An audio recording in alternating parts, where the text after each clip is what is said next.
Hoy vamos a meternos de lleno en un concepto que es, bueno, el pilar del derecho penal, el iter criminis. A ver, suena muy técnico, ¿verdad? Pero en realidad es algo muy intuitivo. Es, literalmente, el camino del delito, en latín.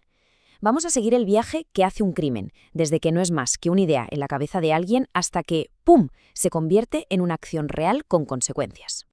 Y claro, este viaje nos planta delante de la pregunta del millón, la que de verdad marca dónde está la frontera para la ley. ¿En qué momento exacto se cruza la línea? Cuando un plan, una mala idea, deja de ser solo eso, un pensamiento, y se transforma en algo que la justicia puede y debe castigar. Pues esa es la gran incógnita que vamos a despejar hoy. Y para que nadie se pierda, aquí está nuestra hoja de ruta. Primero veremos las fases del camino del delito. Luego nos pararemos en los actos de preparación, que tienen miga. Analizaremos después el momento clave, el de la tentativa. Veremos si es posible dar marcha atrás con el desistimiento y al final llegaremos a la consumación, al delito completo. Venga, pues empezamos por el principio, como tiene que ser. El camino del delito, en esencia, se divide en dos grandísimas etapas. Y es aquí donde se marca la diferencia fundamental entre pensar y hacer. Primero tenemos la fase interna. Esto es todo lo que pasa dentro de la cabeza. Se te ocurre una idea, la maduras, planeas cómo hacerlo. Aquí el derecho tiene un principio sagrado, y es que los pensamientos no delinquen. Faltaría más. Nadie puede ser castigado por lo que piensa. Pero, en el momento en que esa idea sale al mundo exterior, entramos en la fase externa. Y aquí es donde la cosa se complica y la ley empieza a fijarse muy bien, distinguiendo entre los actos que preparan el golpe y los que ya lo están ejecutando. Hablemos de esos actos preparatorios. Son los pasos que se dan para que el delito sea más fácil de cometer en el futuro. Imagina, comprar un arma, vigilar una casa, conseguir un plano. La regla general aquí puede que sorprenda. Por sí mismos, estos actos no se castigan. El principio es que castigarlos es algo excepcional. La ley solo se mete en casos muy concretos y graves. ¿Y cuáles son esas excepciones? Pues el Código Penal español señala principalmente estas cuatro. La conspiración, que es básicamente un pacto entre colegas para delinquir. La proposición, que es cuando alguien que ya lo tiene decidido invita a otros a unirse a la fiesta. La provocación, que es un llamamiento a las masas para que delincan. Y por último, la apología, que, ojo, solo es delito si funciona como una provocación. Es decir, si alabar un crimen o a su autor incita directamente a que se cometa otro. Y aquí muchísimo cuidado con esta diferencia que es clave: provocación frente a inducción. A ver, las dos son incitaciones, pero la ley las trata de forma totalmente distinta. La provocación es general, va dirigida a un montón de gente indeterminada, como gritar «vamos a ocupar los bancos» en medio de una plaza. Se castiga aunque al final nadie te haga ni caso.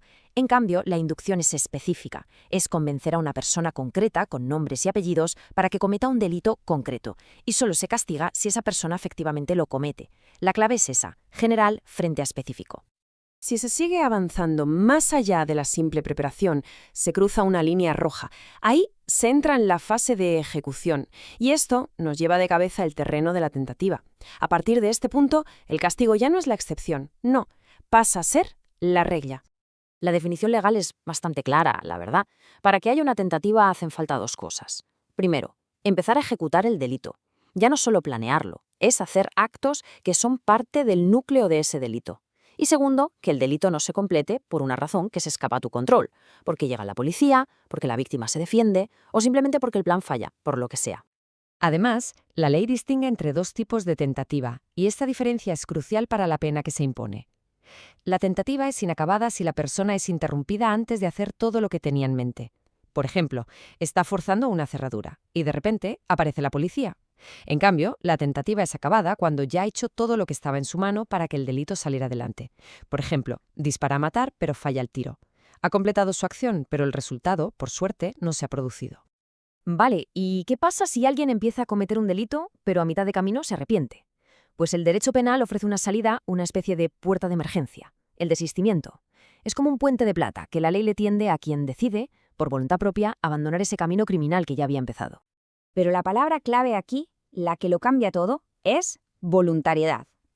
No vale parar porque ha sonado una alarma, o porque la caja fuerte es más dura de lo que parecía, o porque la víctima se defiende con uñas y dientes. El desistimiento tiene que nacer de una decisión propia, de un «hasta aquí hemos llegado», no de una imposibilidad que te encuentras de repente.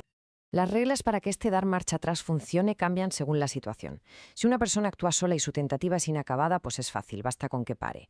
Pero si la tentativa ya es acabada, por ejemplo, ha puesto una bomba con un temporizador, no es suficiente con arrepentirse y ya, tiene que hacer algo activamente para impedir el resultado, como desactivarla. Y si hay cómplices, la cosa se complica. No vale con irse y lavarse las manos, hay que intentar de verdad detener a los demás. ¿Y cuál es el premio por desistir bien? Pues el efecto es potentísimo. La persona queda libre de castigo por la tentativa del delito gordo que planeaba.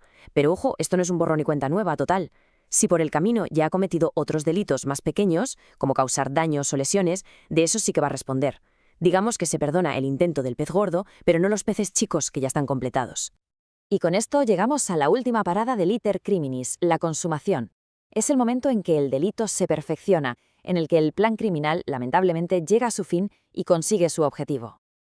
La consumación ocurre cuando se cumplen todos y cada uno de los requisitos que describe la ley para ese delito. En un hurto, por ejemplo, el delito se consuma en el mismísimo instante en que el ladrón coge la cosa y ya puede disponer de ella. No hace falta que llegue a su casa y disfrute de lo robado.